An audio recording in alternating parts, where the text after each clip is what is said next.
G'day guys, Dale from Thinkerous here. Sorry it's been a long time. With the lead up to Christmas and Black Friday madness and generally just being busy, haven't had a chance to do anything. I've also had some knee surgeries that sort of set me back a little bit, so whenever I've got some spare time, instead of doing a podcast, I've basically been just laying on the couch with an ice pack on my knee, having a cry and annoying my wife. There's always heaps happening in the e-com space, and it's been a few months since I've done an episode, so I'll just give you an update with what's going on at the moment. YouTube has launched a new thing called YouTube Gifts. It's a gifting feature. They refer to it as jewels, and it's basically like buying tokens. They call them rubies, and you can tip YouTube creators with the rubies. It's US only for now, but it's just a matter of time before it comes to Australia. So I'm sure we'll hear more about that very soon. More in the e-com space. Amazon has released releasing a new shopping method called Amazon Haul. It's going to be a competitor to like the Temu and Shein and AliExpresses of the world. It's a new low-cost marketplace shipping direct from China. The maximum price on any item on there is going to be $20 US. So they're catering for the really, really low price point market. And they're allowing up to 2 weeks shipping time, which is interesting. It's a bit different from the usual Amazon approach of trying to get everything to everyone as quick as possible. I think Amazon have realized that they don't need to be the quickest. They're probably losing a lot of customers to these cheaper marketplaces. There's a little quote here by Dharmesh Mehta, who's the VP of Worldwide Selling at Amazon. I'll read what they've said. Amazon Haul aims to make shopping for fashion, home, lifestyle, electronics, and other products even more fun, easy, and affordable, all backed by Amazon's A to Z product guarantee, so customers can shop with confidence in the products that they're purchasing are safe, authentic, and in the condition expected. It's early days for this experience, and they'll continue to listen to customers as they refine and expand in the weeks and months to come. Most items on the website at the moment are about $10 or less, with some things at like a ridiculous $1, including shipping. There's a bunch of caveats, like there is minimum order amounts and there's truncated returns on cheaper products, but it'll be really interesting to see how it pans out. It's US only at first, but so not sure when it's going to hit Australian shores, but definitely keep an eye on Amazon Haul. I think it's going to be an interesting thing. Facebook for Business. Facebook are changing their primary metric to views, and they're concentrating less on likes. This is not just Facebook Business, but Facebook in general. Each time an image is viewed, it counts as one view. So even if someone cyberstalks your page and looks at the same products 20 times over, that counts as 20 views, it's a different approach to how they've usually done it. The videos are a little bit more involved. They're having metrics such as 3-second views, 1-minute views, and comments and shares all come into the algorithm to show where your products, your information ranks when it comes to searches. And I guess that goes to show the importance of having actual engaging content rather than just spamming out new products. On that note, I have one client that they were doing what you would think is perceived as all the right things. They're posting new products as they arrived and that sort of stuff, and they get a handful of likes, usually from people that they know personally, not necessarily customers, and no one would share any of their products or anything.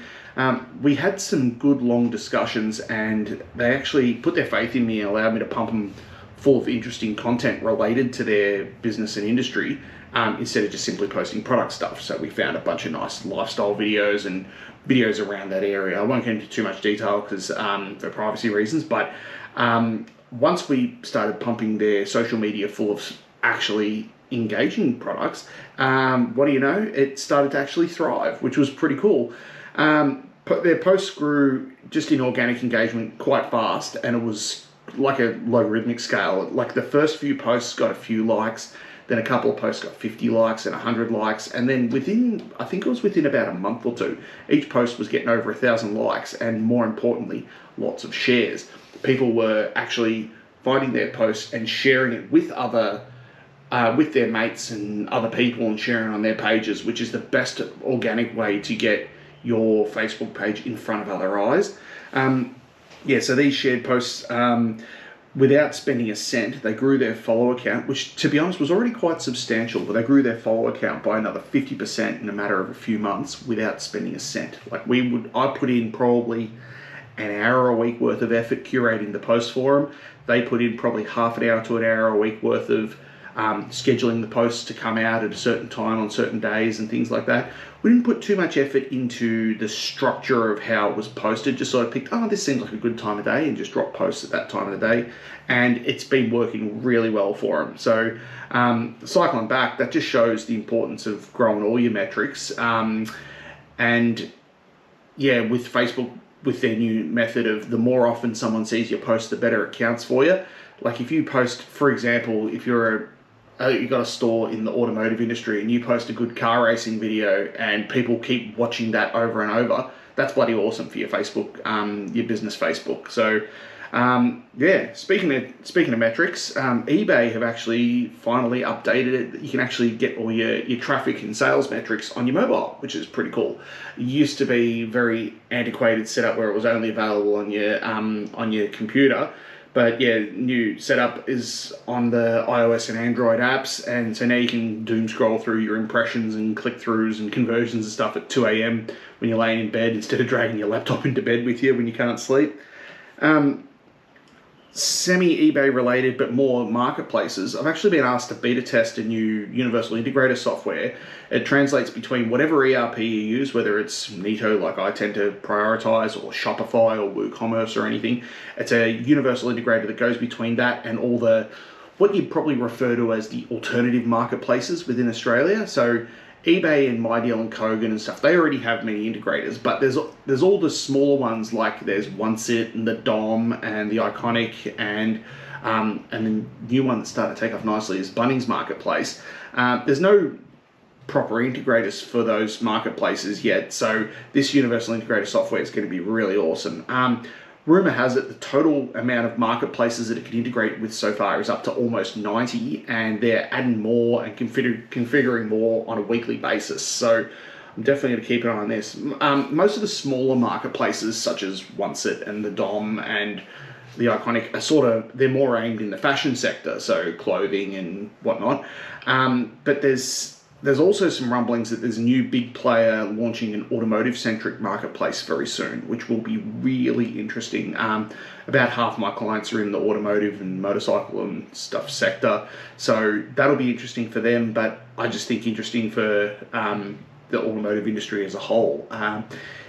Yeah, I'll keep an eye on it. I'll update you all more as time goes on, and if you're interested in being involved in beta testing on some of these smaller marketplaces, as I mentioned, like they're mostly fashion related items, yeah, reach out to me. I've got a couple of clients that we're testing it with now, and so far things seem good, but yeah, it'd be the more stuff I have to test with, the better. On one quick little thing I'd like to finish off the podcast with is about accepting mistakes. Like if you make a mistake, owning up to it. Because recently I made a pretty substantial mistake for one of my clients. I've been running my consultancy for about 18 months now, and things have gone really smoothly and that sort of stuff, everything going good.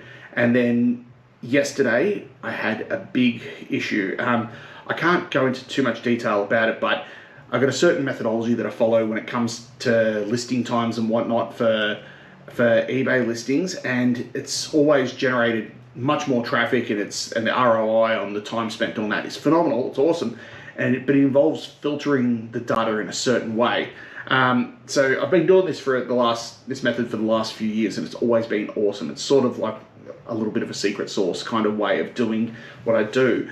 And with one of my clients, one of my bigger clients, I sort of zigged when I should have zagged, and I accidentally deleted a handful of their highest selling listings on eBay, which wiped all their sales history clean on those products. I was able to salvage all the data and images and whatnot, but the sales history is gone. So why am I telling you this? Well, the client was understandably upset. Like to be honest, they were quite mortified, and I was mortified too, because it was just a dumb mistake. But I think because I made a point of owning up to it, and we've been making full attempts to try and rectify the situation, it hasn't been a substantial loss to them or anything, but it's mostly the psychological aspect of having having these listings that they've been selling for years, then all of a sudden the counter on them resets to zero. Like the way we do a lot of promotions and everything in eBay, those listings will still generate bulk sales and everything, but it's they've been quite receptive to my apologies, and I genuinely thought I was going to lose this client, because they're like losing their like 60 previously sold of this item and that sort of stuff. It was the one thing they were adamant that they never wanted to happen. Like they took full faith in everything I did, and they go, yeah, please just make sure those listings stay live.